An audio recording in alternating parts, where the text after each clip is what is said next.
Respected family and friends, Assalamu alaikum and peace and greetings to all of you. Thank you very much for joining us for the Majlis for our Marhum Ammaar Abbas. We will start the program today with the recitation of Surah Yasin by Muhammad Kazim Balu.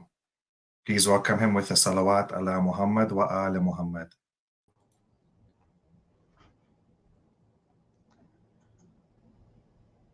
أعوذ بالله من الشيطان الرجيم بسم الله الرحمن الرحيم ياسين والقرآن الحكيم إنك لمن المرسلين على صراط مستقيم تنزيل العزيز الرحيم لتنذر قوما ما أنذر آباؤهم فهم غافلون لقد حق القول على أكثرهم فهم لا يؤمنون إنا جعلنا في أعناقهم أغلالا فهي إلى الأذقان فهم مقمحون وجعلنا من بين أيديهم سدا ومن خلفهم سدا فأغشيناهم فهم لا يبصرون وسواء عليهم أنذرتهم أم لم تنذرهم لا يؤمنون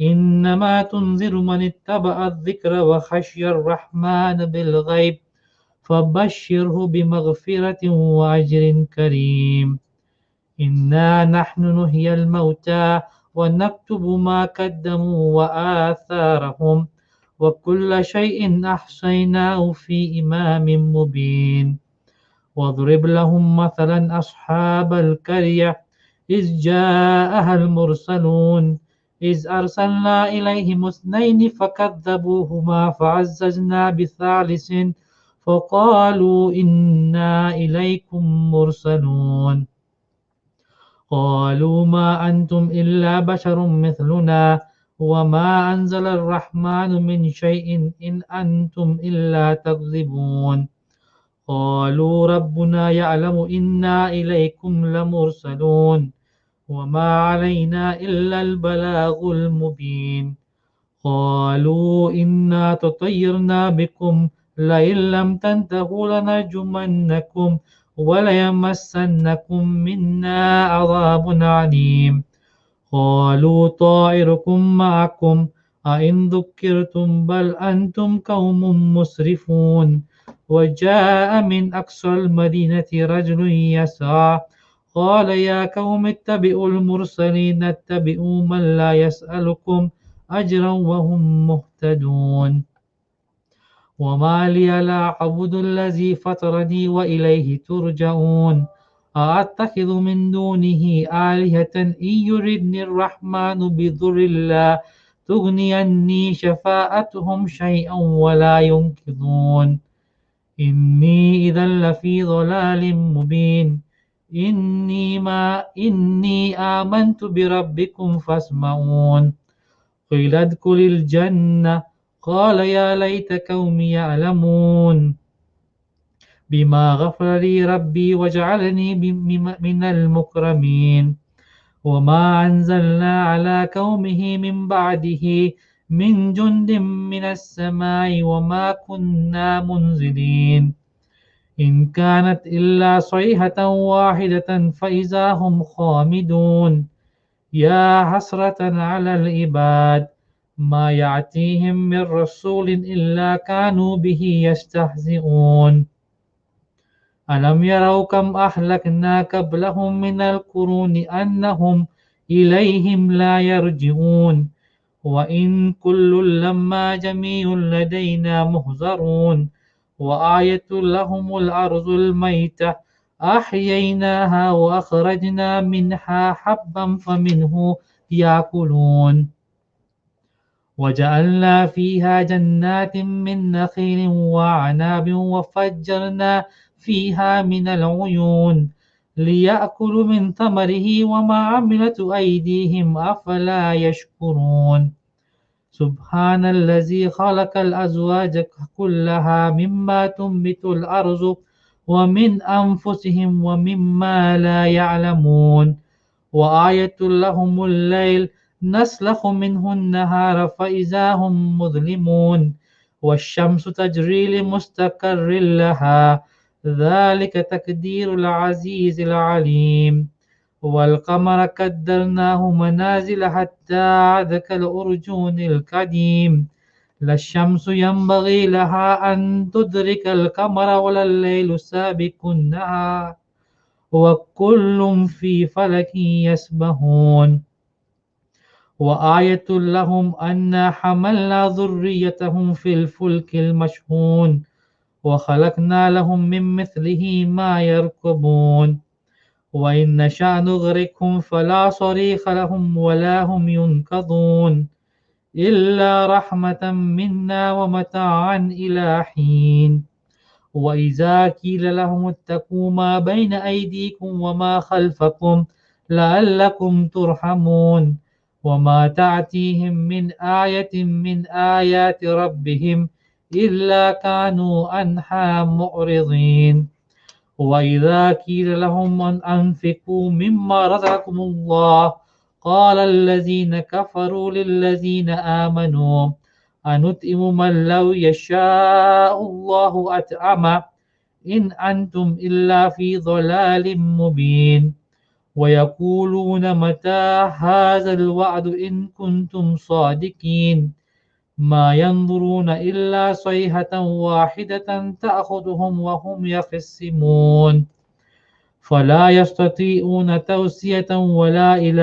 أهلهم يرجعون ونفخ في الصور فإذا هم من الأجداث إلى ربهم ينسلون قالوا يا ويلنا من بعثنا من مركدنا هذا ما وعد الرحمن وصدق المرسلون إن كانت إلا صيحة واحدة فإذا هم جميع لدينا محضرون فاليوم لا تظلم نفس شيئا ولا تجزون إلا ما كنتم تعملون إن أصحاب الجنة اليوم في شغل الفاكهون هم وأزواجهم في ظلال على الأرائك متكئون لهم فيها فاكهة ولهم ما يدعون سلام قولا من رب رحيم وامتازوا اليوم أيها المجرمون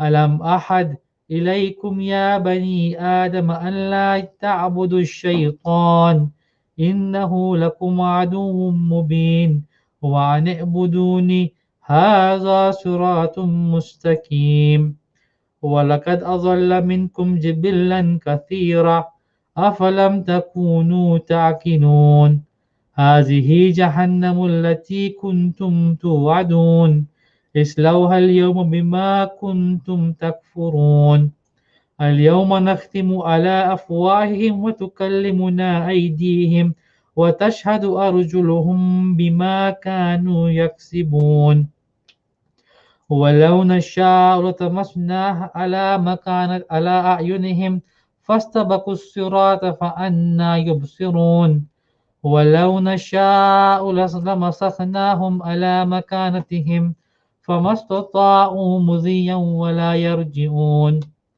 ومن نؤمره نكسه في الخلق أفلا يعقلون وما علمناه الشعر وما ينبغي له إن هو إلا ذكر وقرآن مبين لينذر من كان حيا ويحق القول على الكافرين أولم يروا أنا خلقنا لهم مما عملت أيدينا أنعاما فهم لها مالكون وذللناها لهم فمنها ركوبهم ومنها يأكلون ولهم فيها منافع ومشارب أفلا يشكرون واتخذوا من دون الله آلهة لعلهم ينصرون لا يستطيعون نصرهم وهم لهم جند مهزرون فلا يحزنك قولهم إنا نعلم ما يسرون وما يعلنون أولم يروا الإنسان أنا خلقناه من نطفة فإذا هو خصيم مبين وضرب لنا مثلا ونسي خلقه قال من يحيي العظام وهي رميم قل يحيي الذي أنشأها أول مرة وهو بكل خلق عليم الذي جعل لكم من الشجر الأخضر نارا فإذا أنتم منه توقدون أوليس الذي خلق السماوات والأرض بقادر على أن يخلق مثلهم بلى وهو الخلاق العليم إنما أمره إذا أراد شيئا أن يقول له كن فيكون فسبحان الذي بيده ملكوت كل شيء وإليه ترجعون صدق الله العلي العظيم اللهم صل على محمد وآل محمد. Can you please all recite Surah Fatiha for Marhum Ammaar Abbas and all Marhumin Al-Fatiha.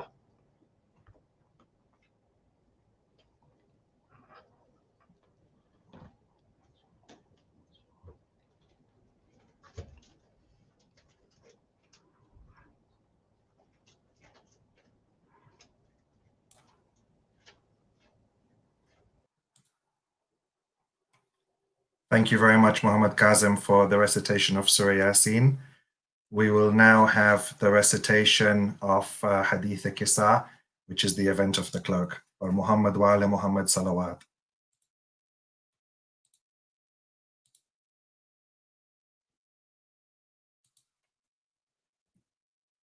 Bismillah ar-Rahman ar-Rahim. Allahumma salli ala Muhammad wa ala Muhammad. عن فاطمة الزهراء عليها السلام بنت رسول الله أنها قالت دخل علي أبي رسول الله في بعض الأيام فقال السلام عليك يا فاطمة فقلت عليك السلام قال إني أجد في بدني ضعفا فقلت له أعوذ بك بالله يا أبتاه من الضعف فقال يا فاطمة ائتيني بالكساء اليماني فغطيني به فأتيته بالكساء اليماني فغطيته به وصرت أنظر إليه وإذا وجهه يتلألأ كأنه البدر في ليلة تمامه وكماله فما كانت إلا ساعة وإذا بولدي الحسن قد أقبل وقال السلام عليك يا أماه فقلت عليك السلام يا قرة عيني وثمرة فؤادي فقال يا أماه إني أشم عندك رائحة طيبة كأنها رائحة جد رسول الله فقلت نعم إن جدك تحت الكساء فأقبل الحسن نحو الكساء وقال السلام عليك يا جداه يا رسول الله أتأذن لي أن أدخل معك تحت الكساء فقال وعليك السلام يا ولدي ويا صاحب حوضي قد أذنت لك قد أدخل معه تحت الكساء فما كانت إلا ساعة وإذا بولدي الحسين قد أقبل وقال السلام عليك يا أماه فقلت وعليك السلام يا ولدي يا قرة عيني وثمرة فؤادي فقال لي يا أماه إني أشم عندك رائحة طيبة كأنها رائحة جد رسول الله فقلت نعم إن جدك وأخاك تحت الكساء فدني الحسين نحو الكساء وقال السلام عليك يا جداه السلام عليك يا من اختار الله أتأذن لي أن أكون معكما تحت الكساء فقال وعليك السلام يا ولدي ويا شافع أمتي قد أذنت لك فدخل معهما تحت الكساء فأقبل عند ذلك أبو الحسن علي بن أبي طالب وقال السلام عليك يا بنت رسول الله فقلت وعليك السلام يا أبا الحسن ويا أمير المؤمنين فقال يا فاطمة إني أشم عندك رائحة طيبة كأنها رائحة أخي وابن عمي رسول الله فقلت نعم ها هو مع ولديك تحت الكساء فأقبل علي نحو الكساء وقال السلام عليك يا رسول الله أتأذن لي أن أكون معكم تحت الكساء قال له وعليك السلام يا أخي ويا وصي وخليفتي وصاحب أحلائي قد أذنت لك. فدخل علي تحت الكساء ثم أتيت نحو الكساء وقلت السلام عليك يا أبتاه يا رسول الله أتأذن لي أن أكون معكم تحت الكساء؟ قال وعليك السلام يا بنتي ويا بضعتي قد أذنت لك. فدخلت تحت الكساء فلما اكتملنا جميعا تحت الكساء أخذ أبي رسول الله بطرف الكساء وأومى بيده اليمنى إلى السماء وقال اللهم إن هؤلاء أهل بيتي وخاستي وحامتي لحمهم لحمي ودمهم دمي يؤلمني ما يؤلمهم ويحزنني ما يحزنهم. أنا حرب لمن هاربهم وسلم لمن سالمهم وعدو لمن عاداهم ومحب لمن أحبهم. إنهم مني وأنا منهم فاجعل صلواتك وبركاتك ورحمتك وغفرانك ورضوانك عليا وعليهم وأذهب عنهم الرجس وطهرهم تطهيرا. اللهم صل على محمد وآل محمد. اللهم صل على محمد وآل محمد. فقال الله عز وجل يا ملائكتي ويا سكان السماوات إني ما خلقت سماء مبنية ولا أرضا مدحية ولا قمرا منيرا ولا شمسا مضيئة ولا فلك يدور ولا بحر يجري ولا فلك يسري إلا في محبة هؤلاء الخمسة الذين هم تحت الكساء. فقال الأمين جبرائيل يا ربي ومن تحت الكساء؟ فقال عز وجل هم أهل بيت النبوة ومعدن الرسالة هم فاطمة وأبوها وبعلها وبنوها. اللهم صل على محمد وآل محمد. فقال جبرائيل يا رب أتأذن لي أن أحبط إلى الأرض لأكون معهم سادسا؟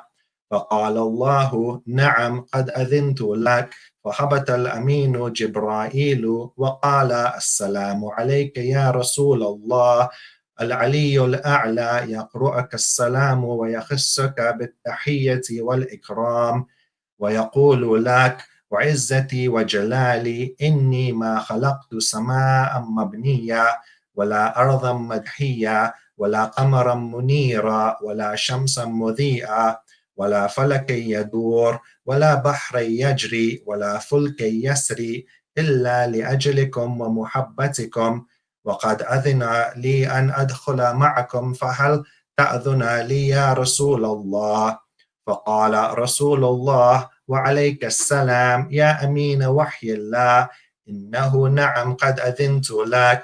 فدخل جبرائيل معنا تحت الكساء فقال الأبي إن الله قد أوحى إليكم يقول إنما يريد الله ليذهب عنكم الرجس أهل البيت ويطهركم تطهيرا.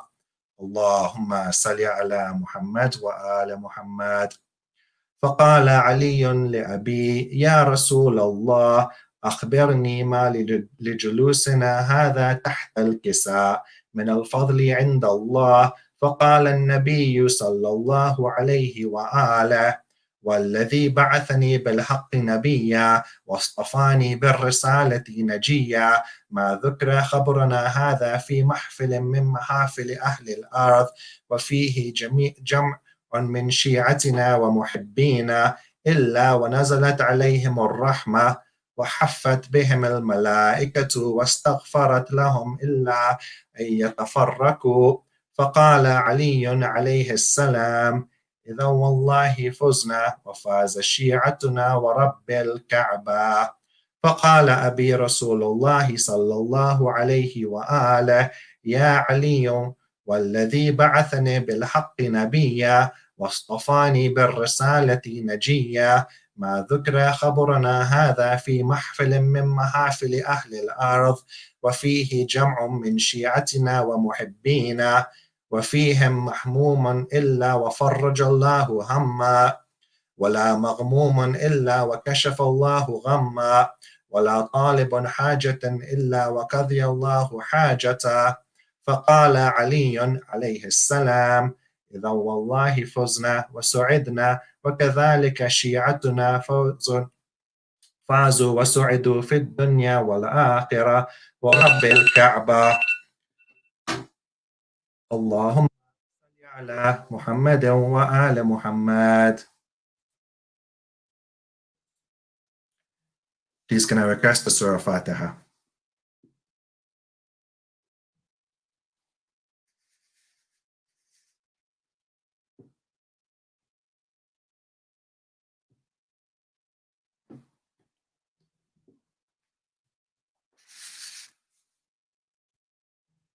On behalf of the Dadlani family, I'd like to welcome all of you to today's program. I appreciate we have many folks who have joined us, family and close friends from across the world. Thank you very much for taking the time to pay our respects and remember Ammaar today. How fitting it is on the day that we congregate together to remember our beloved Ammaar, that here in London, the sun is actually shining for the first time in many, many weeks. Those of us that had the chance to meet Ammaar were truly blessed. And for the rest, how much our lives have been enriched about hearing Ammaar and his wonderful qualities and characteristics, about his wonderful caring nature. No doubt, on a day like today, Ammaar is up there in the heavens with a football in one hand, a cricket bat in the other, and his iPad not too far away, surrounded by all his favorite foods. Later in today's program, we'll hear a lot more about Ammaar when we hear his tribute from the family. I'd now like to ask Mullah Muhammad Abbas Kareem to recite some poetry in the form of a marthiyah. Please welcome him with a salawat ala Muhammad wa ala Muhammad. Allahumma salli ala Muhammad wa ala Muhammad. أعوذ بالله من الشيطان الرجيم بسم الله الرحمن الرحيم. Before I begin, I'd like to offer my most sincere and deepest condolences to the families on the passing of Marhum Ammaar. Our du'as are with you all, and I'm going to present a kalam, inshallah, in honor of Bibi Fatima alayhi salam. Before I begin, can I request a Surah Fatiha for Ammaar? Rahimallah man qara Surat al-Mubarakat al-Fatiha. Bismillah ar-Rahman.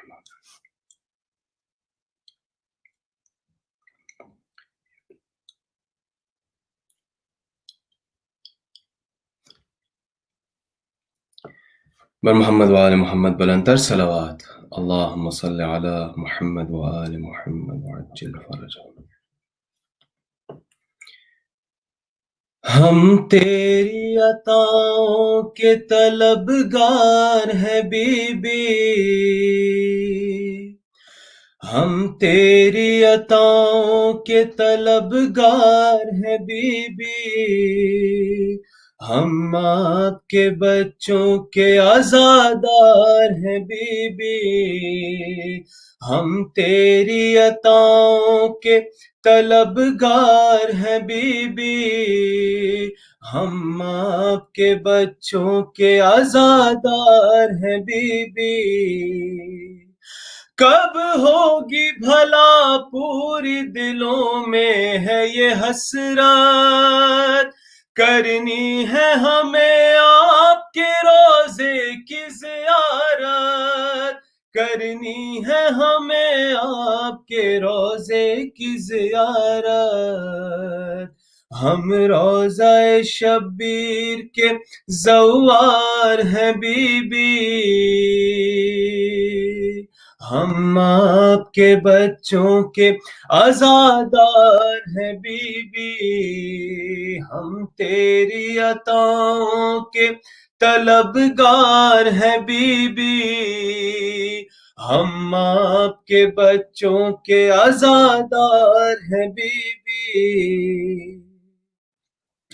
شبیر پہ رونے کا گر کوئی صلاح ہو، جنت کے عوض ہم کو عطا کر وہ بلا ہو، جنت کے عوض ہم کو عطا کرب و بلا ہو.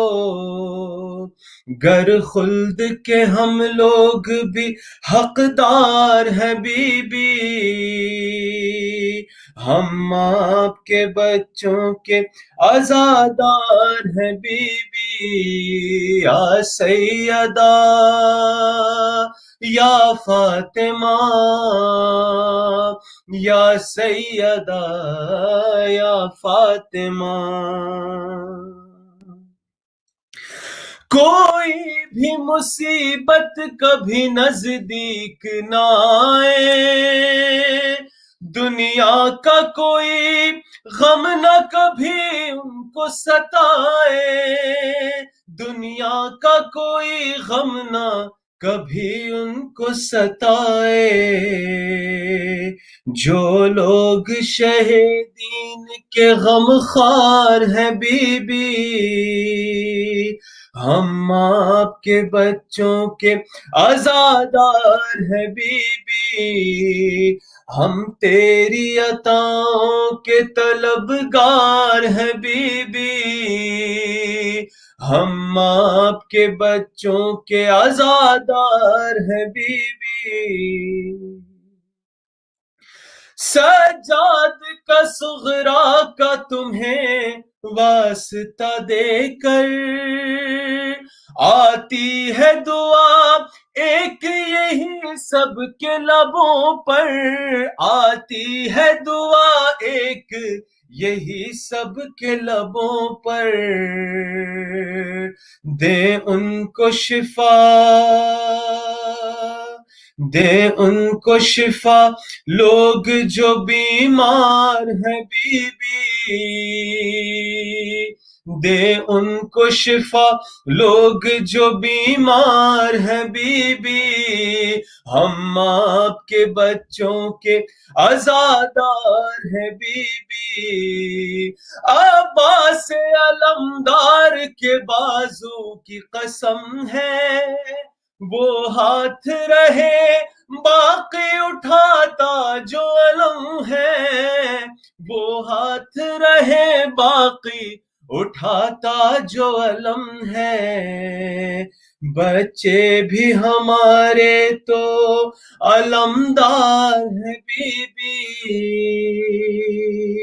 بچے بھی ہمارے تو علمدار ہیں بی بی، ہم آپ کے بچوں کے عزادار ہیں بی بی. دیکھو تو کریم اتنا کرم کم نہیں ہوتا، بی بی سے ہمیشہ ہی بنا مانگے ہے ملتا، بی بی سے ہمیشہ ہی بنا مانگے ہے ملتا. ہم لوگوں کی ہر لمحہ نگہدار ہے بی بی، ہم آپ کے بچوں کے عزادار ہیں بی بی، ہم تیری عطاؤں کے طلبگار ہیں بی بی، ہم آپ کے بچوں کے عزادار ہیں بی بی. یا سیدہ یا فاطمہ، یا سیدہ یا فاطمہ. بر محمد و آل محمد صلوات. اللہم صل علی محمد و آل محمد وعجل فرجہ. Thank you so much, Mullah Muhammad Abbas, and your wonderful recitation of the poetry. It's to the remembrance of the Prophet's immaculate family that, as we just heard, and of course our constant prayer to the Almighty, which helps us at times like this. I'd now like to invite Sheikh Muhammad Hilli to share some words with us in today's lecture. Please welcome him with a salawat ala Muhammad wa ala Muhammad. Allahumma salli ala Muhammad wa ala Muhammad. أعوذ بالله السميع العليم من الشيطان اللعين الرجيم. بسم الله الرحمن الرحيم. I begin with the name of Allah, the absolute perfect being, and I send the choicest of his salutations and blessings upon the final and the greatest of his messengers, the Holy Prophet Muhammad. Peace and blessings be upon him and his immaculate progeny, the righteous of his companions, and all of the prophets and the messengers. My dear respected elders, sisters and brothers, Salamun alaikum wa rahmatullahi wa barakatuh, and a good afternoon to you, or a good morning. I know that some of you are indeed watching from different parts of the world. One of the concepts that perhaps you and I as human beings are very much familiar with, something that is not alien to any one of us, is the notion of suffering. Suffering is something that hits human beings left, right, and center, is truly universal. At the same time, though, suffering is considered to be painful. It's viewed negatively. It's viewed with much worry. When human beings go through suffering, it breaks the heart of other human beings when they see people going through difficulty, going through hardship. When we go through suffering, we often indeed struggle. Suffering is then deemed generally to be a negative trait. Sometimes people even bring suffering into a light-hearted way. Of course, sometimes when you and I wear some rings, yes, rings like this, people say there is what? There is an engagement ring, and there is a wedding ring, and of course there is a what? A suffer ring. But on a serious note, the conditions that we find many of us today is perhaps somehow indicative of the suffering of the human beings universally. When you and I look at the situation around the world today, the impact and the devastation of COVID-19, the tragic loss of life, the loss of so much in as far as economy, wealth, jobs, and so on, the health of so many people, the mental health of people all around the globe, you and I begin to understand that truly perhaps no human being is immune from going through suffering. Isn't it the fact that perhaps in an ideal world, you and I would not want to be disturbed from our normal lives? Normality is something we would love, isn't it? Sometimes we are disrupted in as far as behavior is concerned, external factors impact us. Sometimes certain things we see before us. How many you and I times have we gone through, for example, situations where we're being frustrated because of temporary traffic lights here in the United Kingdom, for example? It causes a degree of suffering because road closures and others make you think, but why? Why do we need to go through this? I want to be normal. I want to have my normal life. I don't want anything impact me. If I wake up in the morning and I have chest pain, I wonder why can't I be going through like any other day of the year? Any other human being is going through a so-called normal existence. And perhaps the word that is often used when we go through suffering, difficulty, hardship is why. Each and every one of us questions, what is the reason? Why do I have to go through this? What is the background behind this? No doubt, think about the following scenario. Imagine that somebody who has not played football, or for those friends from America who are watching soccer, they haven't watched any of this game being played or haven't ever played it in their lives. And they're invited to go to a field, a football field. Think about the following. They're told this is a game which involves you taking a ball, playing with others, and trying to place the ball in the goal, in the back of the net.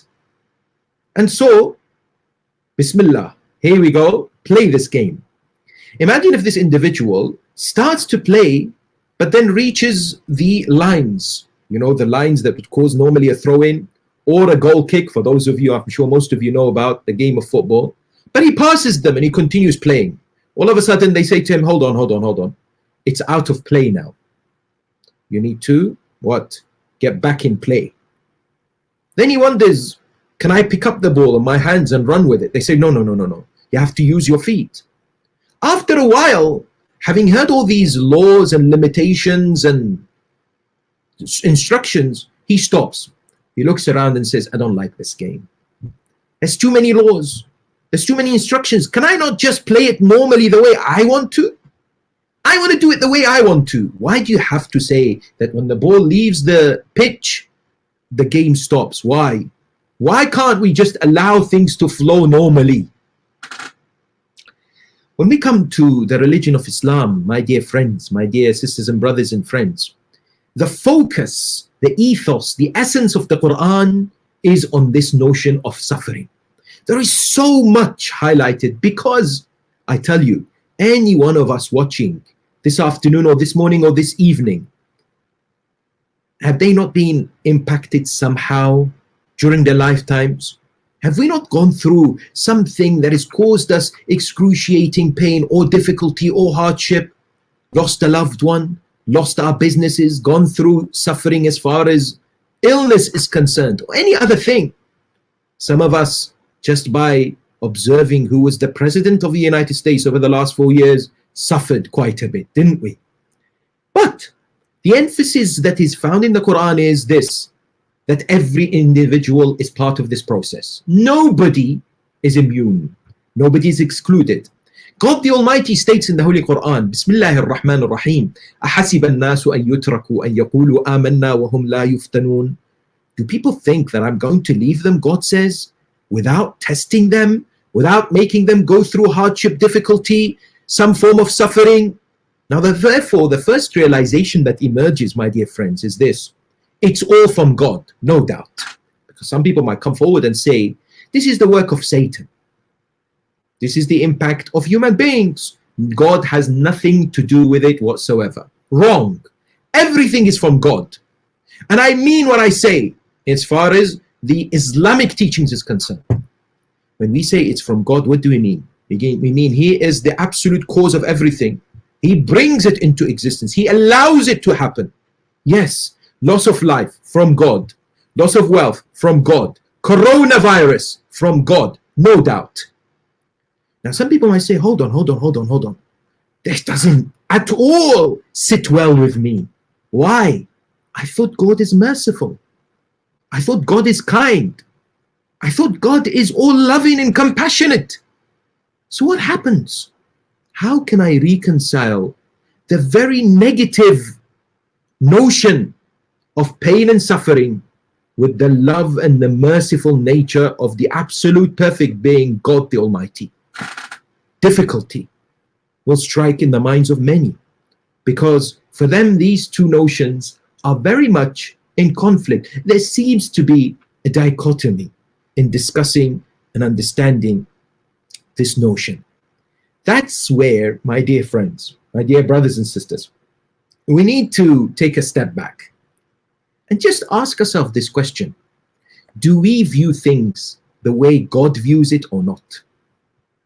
Are we as human beings able to see the reality of things or not? Are we as human beings claiming that we can comprehensively understand the ethos and the background and the philosophy and why things happen or not? Are we limited? Just how that football pitch example has demonstrated, and are there laws and regulations in our lives, just like how there is in a football game? Because I can tell you that that parable of the football field for that individual who has not played the game before is somehow a similitude or an example for our lives. Just how you and I sometimes have enough and say, I don't want to play this game. I don't like these limitations, just like how that individual, perhaps we have not understood our existence. Somebody might say, well, that seems a difficult concept to grasp. A very simplified way to put it is the following. A child, when they're vaccinated, are they often happy or distressed? Do they consider the vaccine suffering or joy? Do they see the vaccine as positive or negative? If any of your children who are 2 or 3 smile, hug you, look forward to the vaccine, you have very special children that are quite unique. Because I tell you, my own children, like many others, when they were young babies, they would not understand when the needle goes through their arm or anywhere else. There's screams. There's anguish. There's that look later on in life. Why did you do this? Did I deserve this? Why are you inflicting pain on me? Right?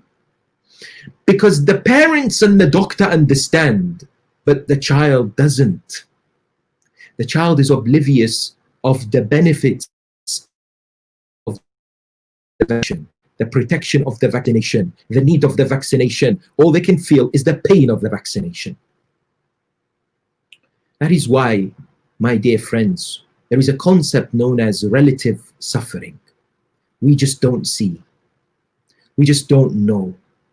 There is so much that we don't know. When we might think that something in our viewpoint is negative, but in the eyes of God, it could be completely different.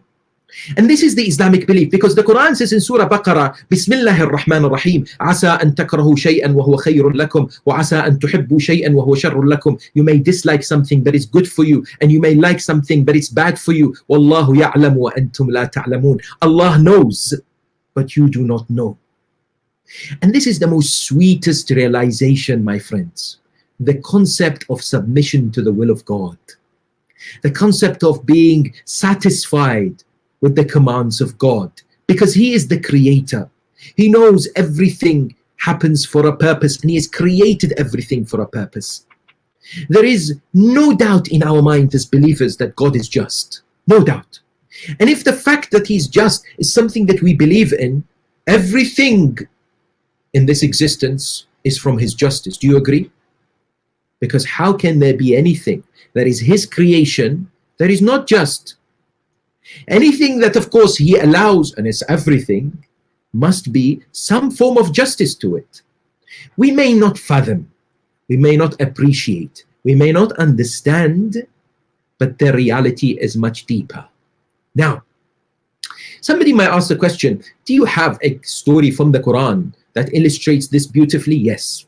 One of the most powerful stories, and all the Quran is so powerful in our view as Muslims, in terms of its narratives and the fact that it's true and it's factual and it's from God the Almighty, is the story of Prophet Moses, peace and blessings be upon him. And the Prophet that we believe is also an individual who is still alive by the name of Khidr, peace be upon him. Now, of course, the story is quite detailed and it's mentioned in the Holy Quran in Surah Al-Qasas, chapter 18, but not chapter 18, the Holy Quran in Surah Al-Qasas comes forward and says the following, that when it comes to this individual, Khidr, he teaches Moses a number of things which were not apparent to Moses. So he does a number of things which bring about the complaint of Moses, peace be upon him. He sinks a ship or causes some kind of a deformity in the ship.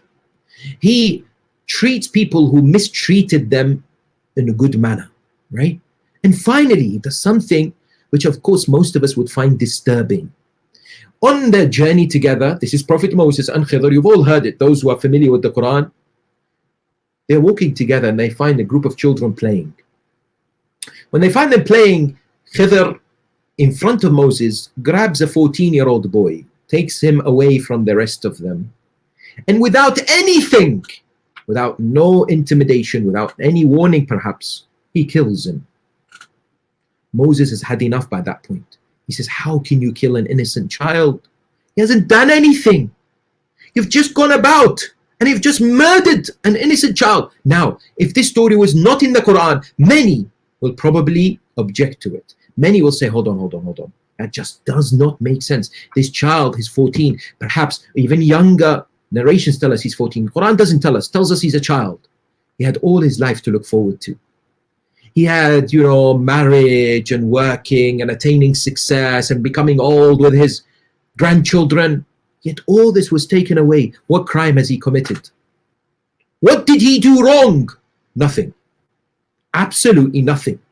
So this is suffering. This is pain. This is wrong in the viewpoint of so many people. God says no. Let me explain to you. Allah is Arhamur Rahimin. He's the most merciful, all compassionate. And He did this for a reason. The Quran tells us that Moses had to ask Khidr, why did you do it? What's the reason? And Khidr tells him, well, you know why? Because God knew that this child, when he would grow older, he would inflict pain and suffering on his parents and would not be a righteous individual. Therefore, out of the mercy of Allah, he took his soul away now so that he can reward him, and he'll be in paradise and heaven and not necessarily be punished. Now the situation is different. Somehow, having heard the explanation, things have changed. Now we look at this suffering as a positive thing. Now we look at that loss of life. If we trust God, and we do, that means it was for his benefit. That means that child, out of the mercy of God the Almighty, is in a much better place. Now, God the Almighty would not have forced him or predetermined that he would be a bad person or that he would hurt his parents later. That doesn't mean that, that was going to happen whether he liked it or not. God is his creator. He knows without inflicting any kind of predeterminism on him or predestination. There's nothing coerced on him. He has free choice. He has free will. But God knows, as his creator, that that's actually what's going to happen. I remember, my dear friends, one of the scholars says that once I was driving, and he was, in Iran, and when you get to the traffic light and there are people, and even I've seen them in London, sadly, and in other places, in the modern countries, not only third world countries, developed countries rather, you will see that some will come and, wipe the windscreen or offer you something, and then you pay them, people who are desperate or need some help. And he said, I saw this guy who had some flowers to sell. So he stood right next to me and he kind of started knocking on the side window and asked me if I can take these flowers. And I didn't want to, and I was desperate to leave, and I didn't look at him. But then something happened to me, and I lowered the window and I looked at him, and he looked at me and says, Sheikh, I am not selling you the flowers. I am gifting you the flowers. And he says, that really, really impacted me. I went home and thought, how many times in my life God is knocking on my window and is telling me, I'm not giving you suffering, I'm giving you ease. But you insist on rejecting it. You insist on questioning me. You insist on disobeying me. Right? It's like tea bags. Many a times when we're given tea bags without a label, we haven't got a clue what kind of tea produces. It might be green, it might be cinnamon tea, it might be dark tea, it could be anything, right? And somebody would tell us, what kind of tea does this produce? I don't know. Do you have the label? No, I don't. How are you going to find out? I have to put it in hot water. Allah, God the Almighty, puts us in hot water, not for him, but for us. For us to recognize our weaknesses and strengths, to develop, to become better human beings. And I love this example. It is truly something that brings about that kind of understanding of what is it that we are seeking in this life. So my invitation to all my friends and brothers and sisters, anybody out there, no doubt I'm not belittling the suffering that people go through, especially due to COVID-19 or any other reason. But there is definitely wisdom, and there's a lot of gains from it, and Allah knows best. Having said that though, one of the most difficult situations a human being sometimes finds themselves is when they lose their child, an innocent child, especially as they suffer, especially as they go through so much pain. And this is very difficult to understand, not only for the parents, not only for the relatives and others, but for the child themselves. They haven't committed any sins. They're a pure soul. And it can't be said that God is punishing them, because how can God punish someone who hasn't done anything wrong? Why? And when we look at history, we recognize that God's chosen beloved individuals, the prophets and the Ahl al-Bayt, the Imams, they were tested in a similar fashion. Subhanallah, it's as if Allah subhanahu wa ta'ala is saying, one of the most painful things is to lose a child. And I'm going to make sure that those who are leaders of my creation, they also lose children. So that people could say, well, you know what? We went through pain not like them. Well, they did too. For example, Prophet Ibrahim, peace and blessings be upon him. He was about to lose a child. And which child? He was over 100 years of age. He had prayed to God for a child, and Allah gave him this young child, yes, Ismail. And so he was commanded, now it's time to sacrifice him. Sacrifice him? Absolutely. You take him and you slaughter him. And Satan tried his best. Yes, Satan tried his best to stop this. But Abraham would push him away, would pelt him on 3 occasions. And that's why today in the pilgrimage, we have 3 places where the pilgrims, millions of them, they pelt symbolically the impact of shaitan. Because shaitan will come to people when they're severely tested and they're suffering and say, look at this, God is not merciful. He is inflicting pain on you. And so, how can you worship him? How can you remember him? How can you be thankful to him? But you see, what Abraham did and what the prophets then did teaches us an important lesson. I, as an individual, will tell people, be patient, be patient, be patient, sabr, sabr, sabr. We hear this all the time. But I am not going to say that. I'm going to say the following, that Quran and Islam teaches us not to start with patience, but before patience, we have to be thankful. If I'm not thankful for what God has given me and what God has made me go through, I cannot be patient. Before sabr, there is shukr. And this is what Abraham did. Ibrahim alayhi salam was so thankful to Allah for the fact that he gave him this child. So thankful for Allah for the opportunity to build the Kaaba and everything that he had. And that thankfulness gave him the strength to be patient. Because if I am grateful for what God has given me, I know that what he has given me is from him. And he could take it away any minute. It's not mine. Anything that I have is not mine. When I stand in Salah and I say Maliki Yawmuddin in Surah Fatiha, this means everything belongs to him. Who am I? I'm just temporary. If I'm holding my phone, right, thinking that I'm the owner in this phone, I am disillusioned. I am under this false belief. This doesn't belong to me. It belongs to God. So if I lose it, God has taken it away from me. Just like how he had given it to me. And so Abraham was about to sacrifice his child, but God replaced it with an animal, which is slaughtered today by millions who go to pilgrimage. This great prophet Jacob, Ayub, peace and blessings be upon him, lost everything, including his children. Yes, in that specific instance, God the Almighty had given Satan the opportunity to impact him. That was a specific instance. Yes, it is not something necessarily that happens to the majority of people. But he also lost his children. Our holy beloved Prophet Muhammad, sallallahu alayhi wa alihi wasallam, the best and the choicest of human beings, also was an individual who lost children. At least one. Many narrations point to 2. And he did not complain whatsoever because he knew it's part of God's superb, sublime plan. That was the hallmark of these righteous individuals. The heart was fully submissive. The eyes will tear up, no doubt, no problem. Then we have his family. Example one after the other of his blessed family losing their children when they're still alive. Yes, we all know of a few, such as Sayyidah Fatima, his beloved daughter, peace and blessings be upon her, and Imam Ali. But I'm going to tell you of a story perhaps that you may not have heard of. The 4th Imam of the Ahl al-Bayt. His name is Imam Zayn al-Abidin, Ali ibn al-Husayn, the great grandson of the Holy Prophet. Peace and blessings be upon him and his family. One time, he was sitting there and he has a servant.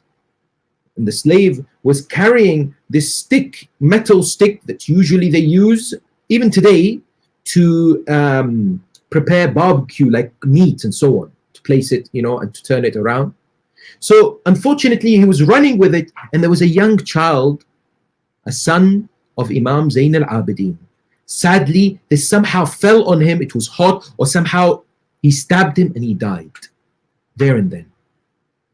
And the narrations tell us that Imam Zayn al-Abidin looked at this servant, this slave, who was shivering. He just killed the son of an Imam. And he said to him, you are free in the eyes of God, don't worry. So not only did he not punish him, not only did he not have a go at him, he freed him. And then he washed the body of his son and he buried him. Imam al-Sadiq alayhi salam also lost children, including his son Ismail. Yes, and so on. You have righteous companions like Uthman ibn Mad'un, Ridwanullahi ta'ala alayh, of the Holy Prophet. This Uthman was seen distressed by Rasulullah sallallahu alayhi wa alihi wasallam. And Uthman was somebody who was an ascetic individual, would worship God so many instances and places that he was finding it difficult to lose his son. And the Prophet of Islam, peace and blessings be upon him and his family. This is found in Mustadrak al-Sahihain by Al-Hakim and Naishapuri and many other narrations. The Prophet's peace and blessings be upon him and his family said to him, "O Uthman, don't you want to hear the following, that your son will be waiting for you on the day of judgment, standing at one of the gates of Jannah, one of the gates of paradise, one of the 8 places you could go and enter, praying for you, interceding for you, and God the Almighty will accept his intercession." Amazing, isn't it? This is known as one of the hidden mercies of God, Al-Taful Khafiyya. We may never understand, my dear sisters and brothers, but rest assured, it is part of the immaculate plan of the Almighty, his mercy and his kindness. And what he sometimes does is gives and he takes. And this is the trust that sometimes he entrusts upon us, our children, and he takes them back for a specific reason. And there are many reasons outlined why these suffering may occur. It could be, as we all know, a test, but much more than that. It could be so that we know this life is short, is temporary. It could be so that we return back to him and worship him and obey him and remember him, because he's remembered more in funerals than he is in weddings. Think about that, right? It could be because God loves us, because the narrations tell us the more God loves an individual, the more he puts them through hardship and pain. إِذَا أَحَبَّ اللَّهُ عَبْدًا ابْتَلَاهُ. Yes? But the question that arises, and as we come to the end, and that is these innocent children, and may God bless the soul of our dear Ammaar Abbas. I had the pleasure of meeting him at hospital, where I was also there for the treatment of my own son. And I know for a very fact that he was a wonderful, joyful, cheeky, but a beautiful, innocent soul. He went through so much hardship. Yes, he went through so much pain, unimaginable, perhaps to most of us, but he touched the hearts of so many people. So many people who had not known him, yet they prayed for him. Don't think that their dua was in vain. Imam al-Sadiq says, every dua of a believer is answered by God, but sometimes they do not see it in this world. They see it in akhirah, because there is a bigger objective, right? He touched the hearts of so many people, right? And as I said at the cemetery during the burial, and I will repeat again, the souls of these innocent, beautiful children who die at an age like Marhum Ammaar are being looked after by angels and enjoying the blissful, tranquil, immaculate, wonderful paradise of the Almighty in the realm known as Barzakh. Because people ask, what are they doing? Are they awake? Are they deep asleep? Well, we believe, according to the teachings of the Quran and the Prophet as presented by his family, that the righteous, those who do good deeds and die, they will be looked after by the Almighty through his angels in a paradise in Barzakh, in this intermediary life.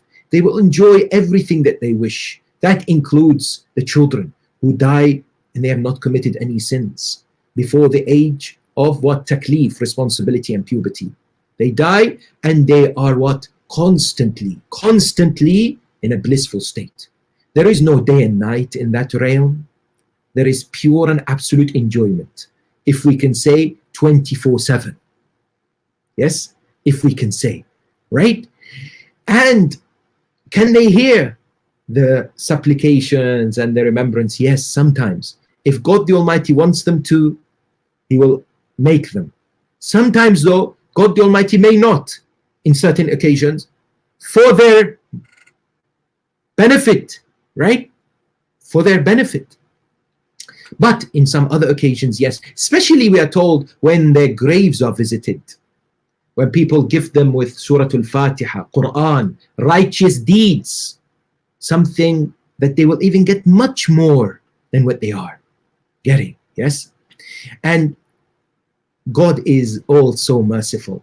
Don't think that a minute or a second of the pain that Marhum Ammaar went through, God will not replace it with so much mercy and love and compassion and kindness and bliss and bounties now, and of course much more in paradise.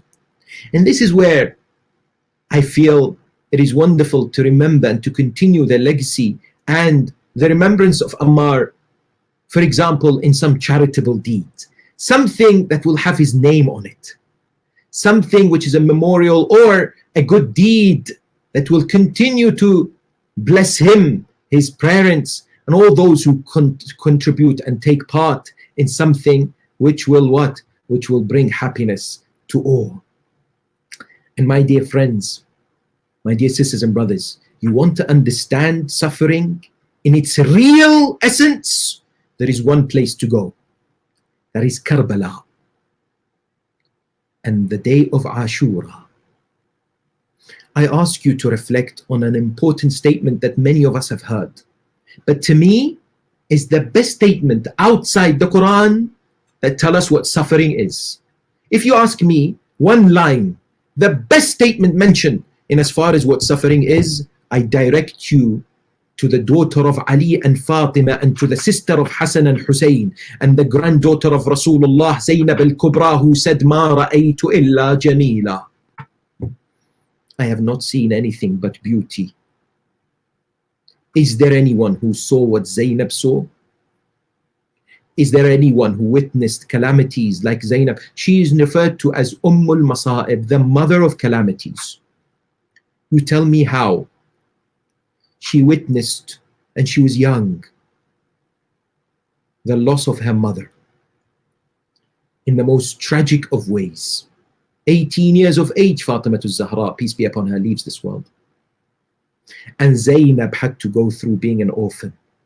Then she loses her father, Imam Ali alayhi salam. And these are individuals are not just normal human beings in the sense that they are great in the eyes of God.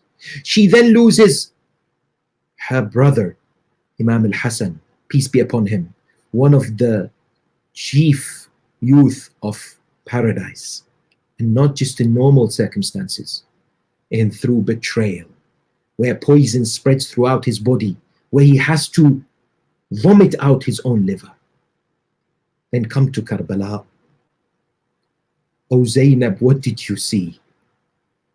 Was it your nephew Qasim's mutilated body, or the bodies of your beloved sons, Awn and Muhammad, in which you did not shed a single tear for?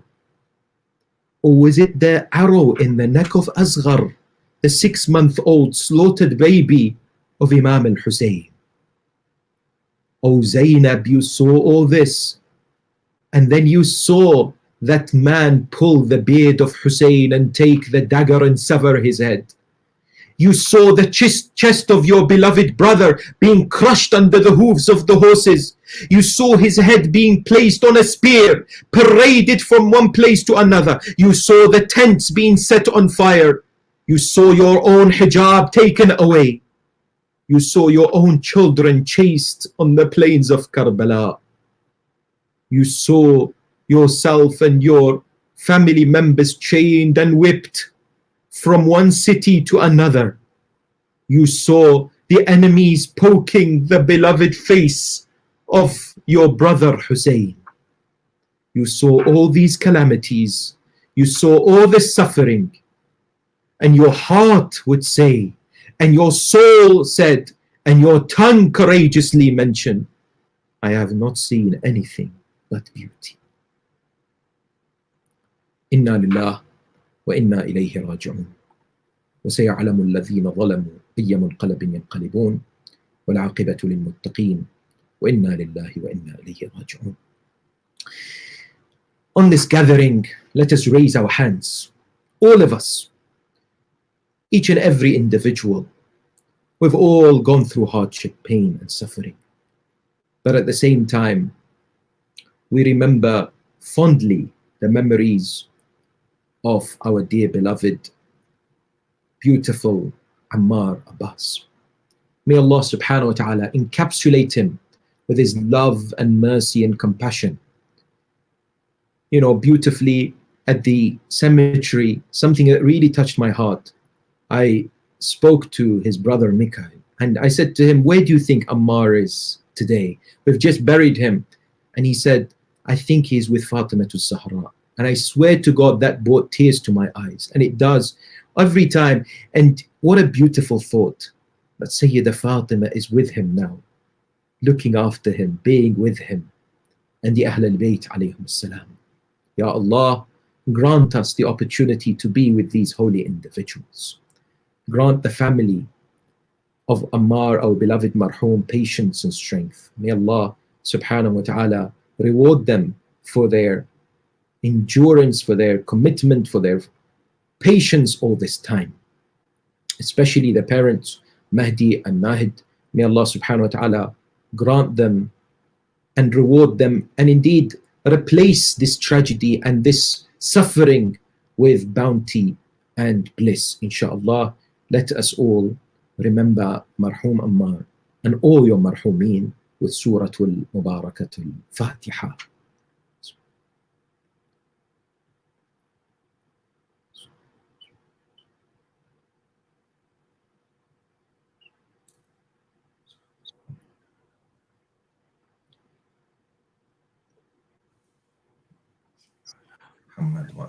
Muhammad. Thank you so much, Sheikhna, for the messages that you shared with us today, particularly to remind us of the submission to God and of God's greatness, and for the examples you've shared with us, Sheikhna, from the lives of the prophets and the family of Prophet Muhammad. And Sheikh, on behalf of the family, thank you very much for everything you've done for the Dadlani's and for all those who knew Ammaar, both at the funeral and also in the last few months. May Allah grant you much success in this world and bless you with the strength to continue serving the community.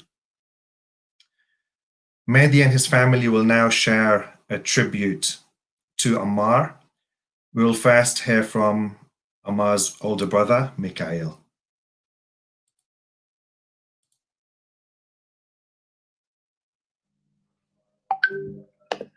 Assalamu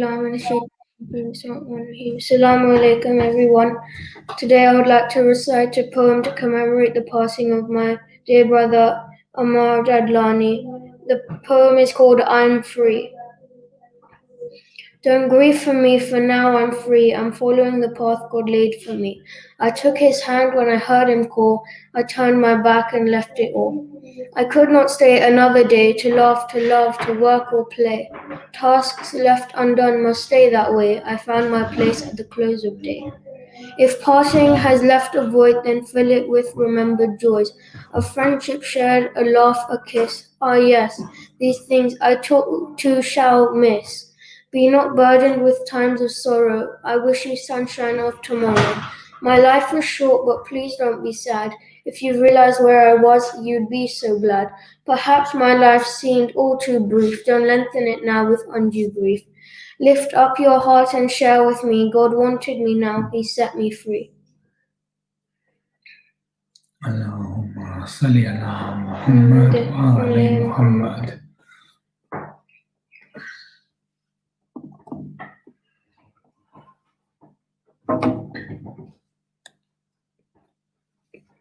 Thank you.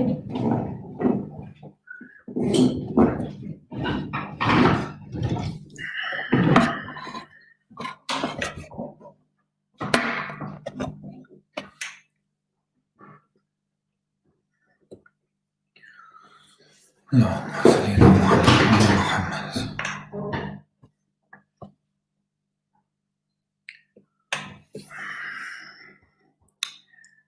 ali Muhammad. Can everybody hear me?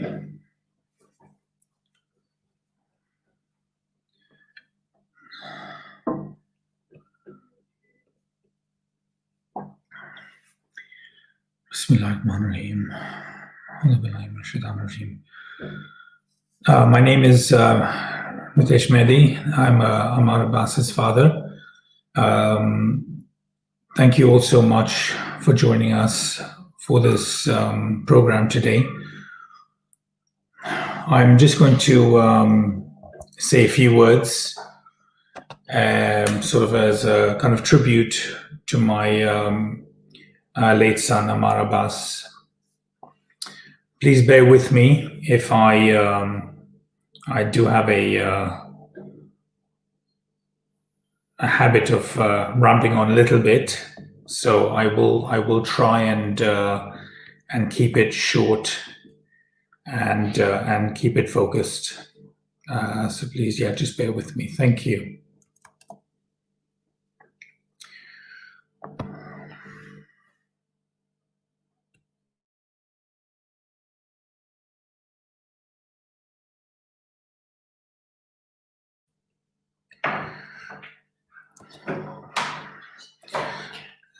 So for those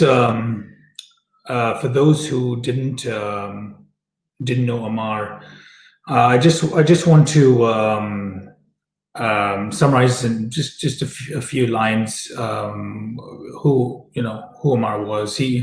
So Ammar basically he turned 8 in June on the 20th of June 2020. He was in year 4 at school at the time. His nickname at home was Tiger. I suppose because he had that fearless nature and personality, and because he tended to smile in the face of danger.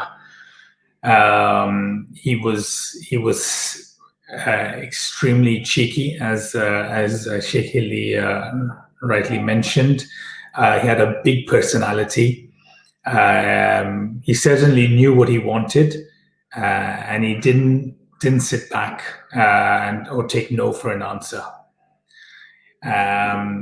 Basically, he ultimately got what he wanted most of the time. He'd shout out orders to his brothers, almost delegating so that they could see through his big ideas and visions. Whether it was getting Mikhail to build him one of those huge Lego sets that he just couldn't be bothered to build himself, or he'd get him and or Hassan sometimes to put together some contraption or the other that he dreamt up. He'd say to Mikhail, "You build it, and I'll play with it." Mikhail was more than happy to do that, because Mikhail loved Lego, and still loves Lego. So I think it was a win-win situation. So Ammar loved to play sport. He loved to play football. That was obviously his favorite sport, favorite hobby. He was a member of Stamford Jaffrey's FA. He was a prolific goal scorer, and he would carry out his signature celebration with his head and index fingers pointing in the air every time he scored a goal, sort of like this. Mikhail is way better impersonating Ammar, but he'd score a goal and then he'd go like this, and he'd look up in the sky, and whilst running back to his teammates. It was a real joy watching him and the other boys play at the club, and we hope those days will come back very soon once this whole pandemic is inshallah behind us. He loved playing cricket in the garden with his brothers. Loved to bat. Loved swimming as well, especially on his inflatable donut.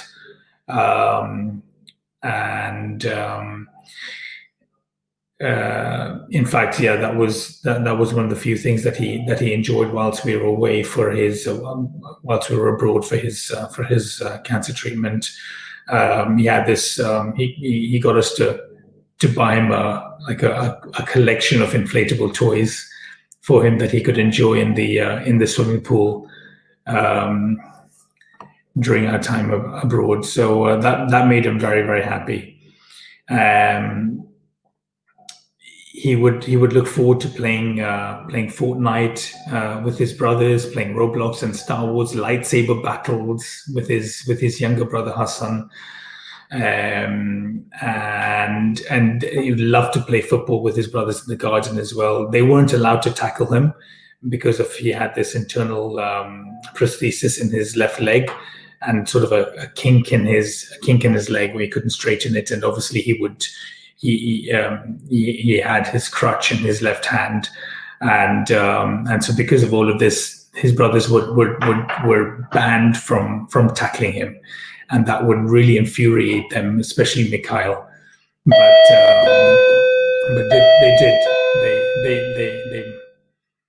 they did their best, really. And as I said, he loved playing cricket, and he could really hit the ball, and enjoyed bowling as well. He loved reading, and again, part of a sort of delegation tactic, he would get his brother Mikhail to read to him when he wasn't in the mood. Especially his favorite book was Charlie and the Chocolate Factory, and other Roald Dahl classics. He would love going over to his friend's house to play scale electrics. Samir and Yusuf, I don't know if you're listening, but yeah, really fond of going over to their house, playing scale electrics, playing in their garden, football again, obviously, and sometimes even the water guns if it was a nice, warm, sunny day, and then they'd have a barbecue, and then they'd end the meal with his favorite cookie dough dessert, with warm cookie dough dessert, straight out the oven with vanilla ice cream, and then they'd all sit down and watch a movie together. Sometimes it would be it could be Boss Baby or Alvin and the Chipmunks, I don't know, and other times it could be something quite dark like Batman Begins. I wasn't always keen for them to watch. I don't know what kind of rating there was, PG-13 or rated 12 or whatever. But when they went to their friends' houses, we'd sort of turn a blind eye. But yeah, he used to enjoy watching Batman films, and he really looked forward to spending New Year's Eve with Uncle Taki and Auntie Sonia's house. And usher in the new year with the fireworks, watching the fireworks on TV, playing board games like Pictionary and charades, and other such games. Yeah, he enjoyed playing board games, especially the Orchard Toys games. His favorites were Pop to the Shops, Red Dog, Blue Dog, Tummy Ache. Yes, Tummy Ache. I don't know if any of you can relate, but we'll continue to play these games and keep them on in our remembrance. Very fond of these sorts of things. So again, for those who didn't know, Ammaar was diagnosed with bone cancer in June 2018 when he was 5 at the time. He was almost about 2 or 3 weeks short of turning 6 years old. He had a little fall at home whilst playing with his brothers. I remember it was a bank holiday weekend, the Monday, and he had a little fall, and then his leg was in a lot of excruciating pain. And then the next day we took him for an X-ray, and they suspected something. A tumor, a fairly large tumor in his left femur bone, just above the knee, and then it got diagnosed further, etc. A few days later, we got the official diagnosis that it was in fact bone cancer, or otherwise known as osteoblastic osteosarcoma, high grade. So it was just under 10 centimeters big, the tumor, so really rather quite large. And obviously we were all devastated. His birthday was a couple of weeks later, on the 20th of June. He was in a wheelchair. Obviously, his leg was in a cast first of all, because they said, look, we need to protect that leg. It cannot under any circumstances break. Otherwise, obviously, the cancer could spread even further across the body. So they cast him up, put him in a wheelchair, said, that's that now, unfortunately. And his chemotherapy is going to start ASAP, and then we'll do leg surgery a few months later, and then we'll do some more chemotherapy. And then hopefully, God willing, he'll be out of the woods. So, I mean, that was like, that hit us real hard, really hard. That was the last thing that we were expecting to hear when we obviously, took him in. We had his birthday party at home in the garden, invited his friends. Lots of friends came over to share his birthday with him.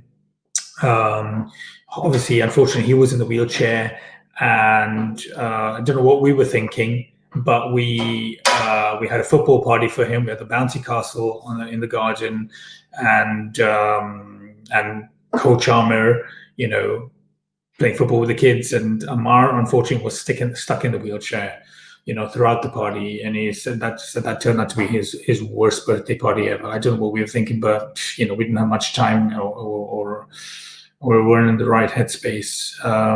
So he never forgot that. His cancer treatment then started, literally a few days later. It was quite tough, quite aggressive chemotherapy.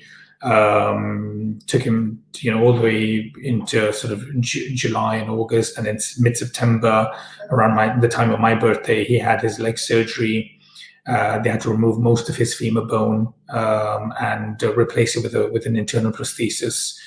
And then obviously there was a lot of physiotherapy after that, and healing, and chemotherapy unfortunately had to start soon after that. So it was literally boom, one after the other. Really quite grueling treatment. Really took a toll on him. But we didn't have a choice. We just had to go along with the program and hope for a positive result at the end. He finished his treatment in February 2019. We were really over the moon. Rung the bell at the UCLH. Everyone was fantastic, got cake and everything, and really enjoyed that moment. Came home, fantastic. And then he slowly, because obviously he missed school right from, autumn term 2018 into obviously spring term 2019. So he missed a lot of school. So he was easing back into school slowly in the sort of spring term 2019, and things were going well, and then unfortunately in July 2019 the cancer came back, and then we had to obviously reassess and then decided to start chemotherapy all over again, which started in November 2019. At that time, we unfortunately the oncologist gave a terminal diagnosis that was in November 2019, and said, look, you don't need to, if you don't want, you don't need to do any treatment. It'll have to be palliative care and everything. Really quite depressing, but we decided that we had to carry on with the treatment.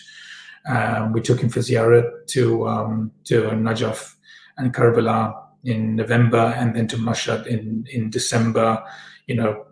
Places that it was our first time, and it was through him that we got the opportunity to do all that, which was really, alhamdulillah, really fantastic for us. And he was so happy, and we could have sworn that one of the tumors, especially the one here, had actually even reduced somewhat, when we got back to the UK. That's even before his chemotherapy started in November. Who knows, so chemotherapy started in November, went on for months and months and months. I lose track how many rounds of chemotherapy I actually had from the start till the end. It was excessive, and then but it was like sort of late 2019, we decided that we had to do something. We had to find some specialist care for him abroad, because obviously it was the end of the line with regards to treatment in the UK. Came across some clinical trials that looked quite promising abroad, but then COVID happened in March 2020. had an impact on our timelines. And then eventually in September 2020, we took him abroad for specialist immunotherapy treatment, which he tolerated rather well to begin with. It was in phases. So the first phase of the treatment, he tolerated very well. And he really enjoyed his time. Most of that throughout that month of September, as I mentioned, that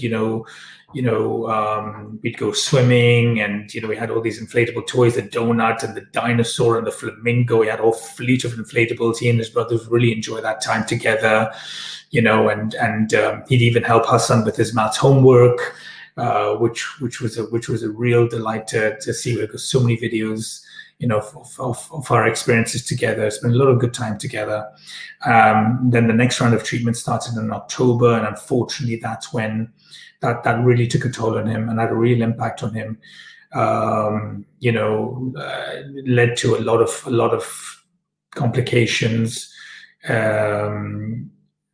The loss of vision that happened, I think, in November, and then his appetite, and then he wasn't able to chew, and that really was very, very difficult. So we had to feed him through liquids through syringe.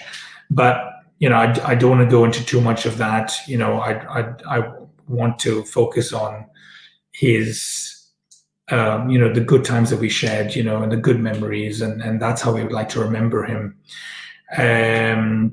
Things got a little bit worse in December for him, and eventually on the 1st of January 2020, Allah decided.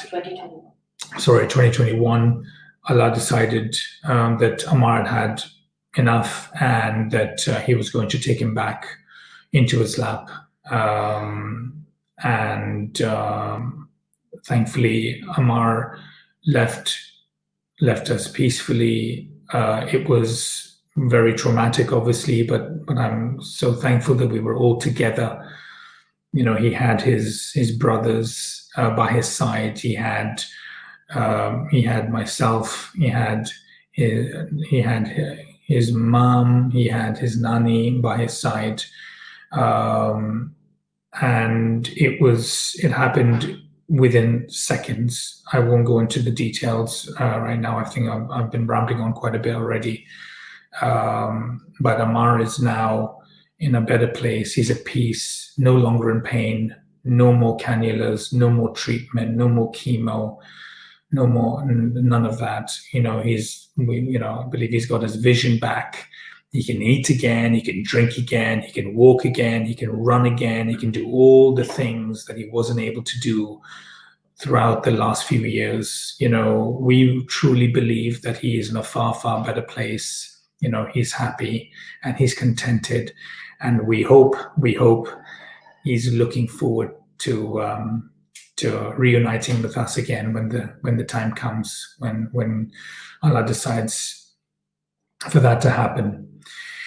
Ammaar fought valiantly right up until his last breath. Although as he lay on the sofa or on the bed, whichever one it was, he would raise his arms up in the air and he would ask Allah why he was being tested to such an extent, whilst other children were, and his brothers, happily walking, running, eating, drinking, playing, etc. Ammaar would say that Allah must have hated him, and that's why he was being tested so much. We would tell Ammaar that just wasn't the case, that just wasn't true, and that he was being tested because Allah loved him so much, and Allah only tests those whom He loves the most, and that Allah surely had a plan for him, a better plan for him, and that He would not forsake him. We truly believe that he would get better. He would, and he would recover from this dreadful disease. Throughout this whole period, whenever Ammaar, questioned, what was happening, we would draw parallels with the test that the Ahl Ubayd had to endure We describe what Prophet Muhammad, peace be upon him, right down to his grandchildren and great-grandchildren went through. We also discussed the trials and tribulations of Prophet Ayub alayhi salam, how he was blessed with Allah's choicest blessings, but lost absolutely everything. And Prophet Ayub's health deteriorated to such an extent that apparently that the skin of his body would fall off, revealing his muscles and bone, but he remained steadfast right till the end. And after a period of around 7 years of suffering, his health was restored to him, as was his wealth and his children, and his relationship with his devoted wife. Ammar's health, unfortunately, wasn't restored as we had hoped in this life, but Allah, we believe, did much more than that. He saved Ammaar from further discomfort in this world and took him into his lap. Now he's either already in heaven or in a state of barzakh, and if it is the latter, then because he died as a masoom, he is in a paradise of sorts within barzakh. Because there may be, what I understand, there may be different levels of barzakh depending on the deceased person's deeds. It seems that on the day of judgment, Ammaar will not enter heaven until he is side by side with his parents. He will seek out his parents and take them by their hands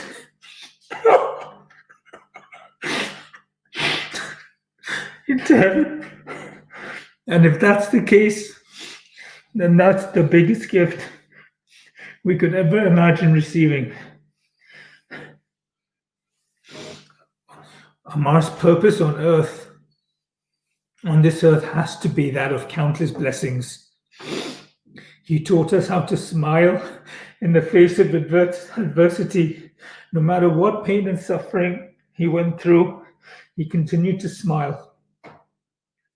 He overcame vast hurdles, from having his leg in a cast to losing 80% of his own bone, having it replaced with a metal rod and all of that, not being able to walk without a crutch, unable to play his beloved football for his club, Stamo Jaffrey's countless rounds of chemotherapy, injections and cannulas, immunotherapy and all of that. But then the blessings just continued, bringing people together, hundreds of people together from around the world to pray for his shifa and for his recovery, taking us on ziyarat. To this day, these people continue to pray for Ammaar and for us as a family. What a blessing, what a huge blessing. We truly believe that as a result of all these blessings, these prayers, these du'as and supplications, that perhaps Allah decided to do what he did and stop Ammar's suffering and take him out of this world and into his lap.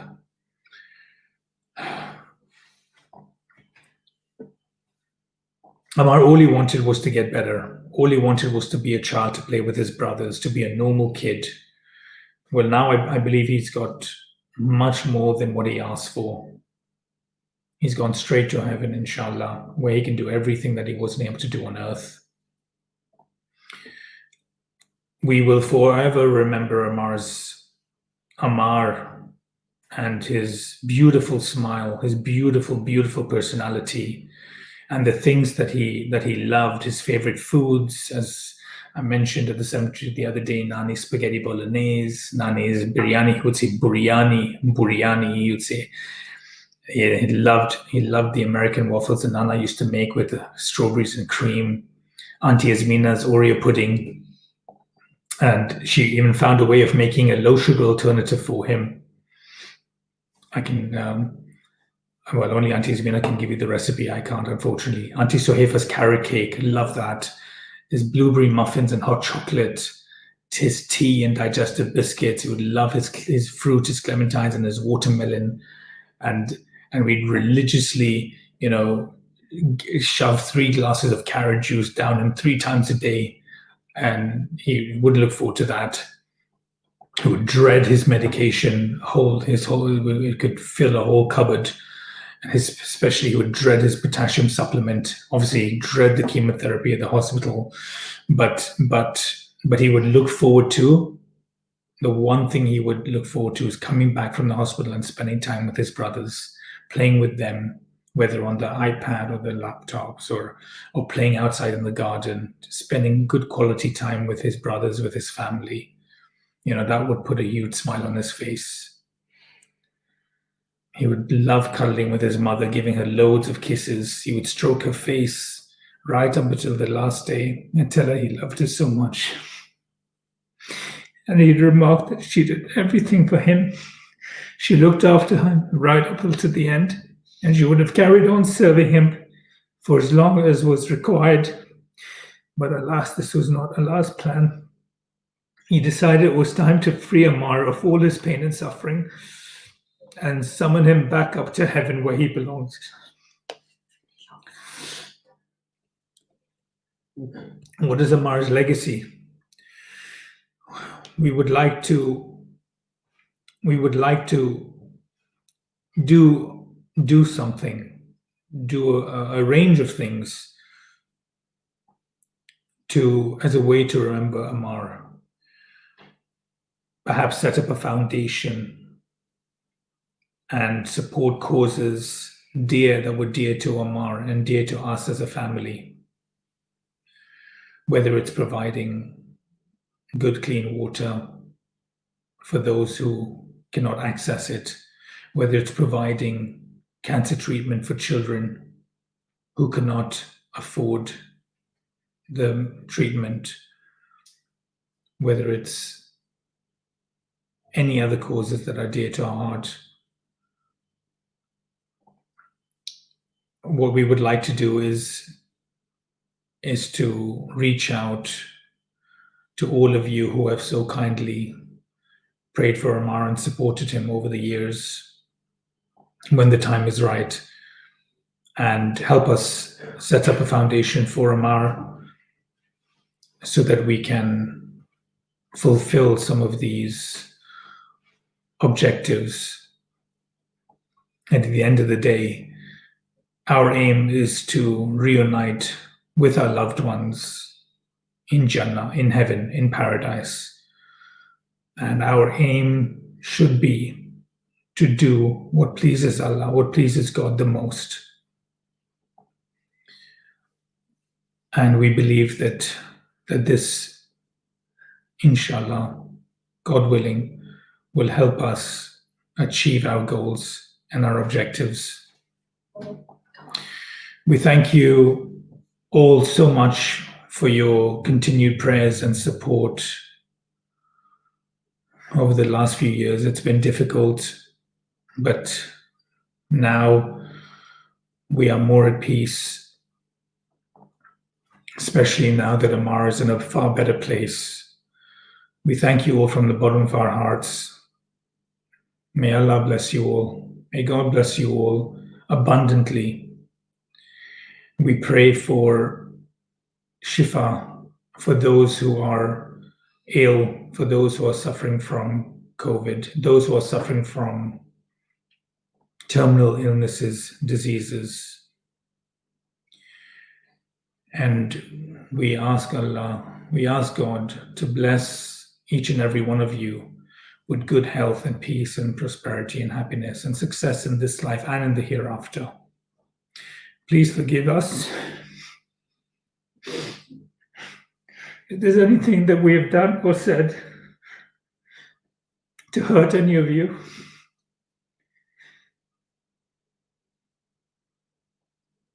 We did not mean it. And thank you again for all your support. Salawat. Allahumma salli ala Muhammadin wa ali Muhammad. Thank you so much, Mehdi, for sharing the wonderful memories, the joyous times, the fun times that you and the whole family and many of us have enjoyed with Ammaar. So many great times to remember and to recall. And thank you to Mikhail for the beautiful poem that you shared with us as well. To Mehdi, Nahed, Mikhail, Hassan, to the family, to all those who are blessed to know Ammaar, to all those who are touched by Ammaar, may blessings of comfort and consolation surround you and bring you solace. Ameen. Ameen. Just to add to what Mehdi said, we'd like to thank all of you for participating in today's congregation, to come together to remember Ammaar and to bring the blessings and the barakah for today's occasion. Please do keep Ammaar in your thoughts and in your prayers. Please do remember the family as well. And as Mehdi said, thank you to all of you for your continued support and prayers. To complete today's program, we will now have the recitation of Ziyarat, where we send our salutations to the Prophet and his family. This will then be followed by Dua Faraj, which is a supplication for the 12th Imam. I'd like to welcome Hussein and Abbas Kimji for these recitations. Salawat ala Muhammad wa ala Muhammad. Allahumma salli ala Muhammad wa ala Muhammad. السلام عليك يا رسول الله. السلام عليك يا فاطمة الزهراء. السلام عليك يا خديجة الكبرى. السلام عليك يا حسن المجتبى. السلام عليك يا أبا عبد الحسين وعلى 9 المعصومين من ذريتك علي بن الحسين ومحمد بن علي وجعفر بن محمد وموسى بن جعفر وعلي بن موسى ومحمد بن علي وعلي بن محمد والحسن بن علي والهجة بن الحسن. السلام عليك يا صاحب الزمان. أرجو الله تعالى فرجك وصحه مغفرة وظهورا. والسلام عليكم ورحمة الله وبركاته. بسم الله الرحمن الرحيم. اللهم كل وليك وجد من الحسن صلواتك عليه وعلى آبائه في هذه الساعة وفي كل ساعة وليا وحفظا وقاطع ونشرا وذلينا وعينا حتى تسكنه وثقعته وتمتع وفياته برحمتك يا أرحم الراحمين. اللهم صل على محمد وآل محمد.